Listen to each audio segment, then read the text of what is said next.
ನಡುವೆ ಜಮೀರ್ ಅಹ್ಮದ್ ಜೆಡಿಎಸ್ ಹೋಗ್ತಾರೆ ಅಂತ ಚರ್ಚೆ. ಥೋ ಅಲ್ಲ ಹೂವಾ ಸುದ್ದಿರಿ. ನಾನೇನಿಗೆ ಜೆಡಿಎಸ್ ಹೋಗ್ಲಿ, ಆ ಪಕ್ಷ ಬಿಟ್ಟು ಬಂದಿರೋದು.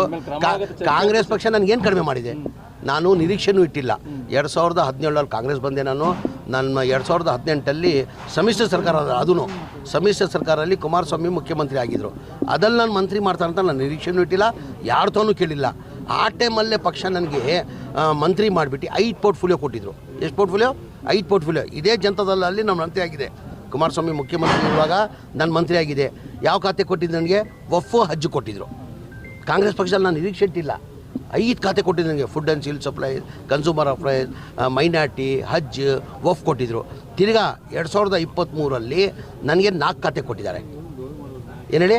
ಏನು ಕಾಂಗ್ರೆಸ್ ಪಕ್ಷ ಕಡಿಮೆ ಮಾಡಿದೆ ನನಗೆ? ನನ್ನ ಜನತಾದಳ ಹೋಗೋಕ್ಕೆ ನಾನು ನಿರೀಕ್ಷೆನೇ ಇಟ್ಟಿಲ್ಲ. ಏನಕ್ಕೆ? ನನಗಿಂತ ಸೀನಿಯರ್ ಇದ್ದರು ಭಾಳ ಜನ ನನಗಿಂತ ಸೀನಿಯರ್ ಇದ್ದರು.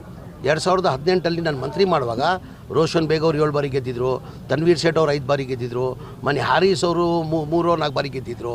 ಅವ್ರು ಎಲ್ಲ ಇಟ್ಕೊಂಡು ನಾನು ಮಾಡಬೇಕಾದ್ರೆ ನಾನು ಮರೆಯೋಕ್ಕಾಗ್ತದೆ? ಅದು ಅದೆಲ್ಲ ಅವ್ರ ಜೊತೆ ನಾನೇನಿಗ್ರಿ ಮಾತಾಡಲಿ? ಹೂವಾ ಸುದ್ದಿ. ನಾನು ಹೇಳ್ತಾಳೆ ಪಕ್ಷ ಏನು ಕಡಿಮೆ ಮಾಡಿದೆ ನನಗೆ? ಈಗ ಪಕ್ಷ ನನಗೆ ಏನು ಕಡಿಮೆ ಮಾಡಿದೆ?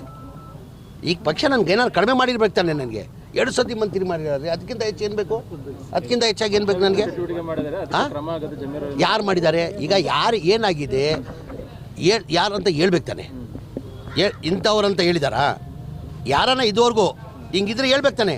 ಅವ್ರ ಪಕ್ಷದ ನಿಷ್ಠೆ ಇದ್ದರೆ, ಪಕ್ಷದ ಬಗ್ಗೆ ಅಭಿಮಾನ ಇದ್ದರೆ ಅವ್ರಿಗೆ, ಅವ್ರು ಇಂಥವ್ರು ಮಾಡಿದ್ರಂತ ಹೇಳಲಿ. ಸುಮ್ಗೆ ಗೋಡೆ ಮೇಲೆ ದೀಪ ಇಟ್ಟು ಅದು ಇದು ಮಾಡಿದ್ರೆ ನಾವೇನು ಮಾಡೋಕ್ಕಾಗತ್ತೆ?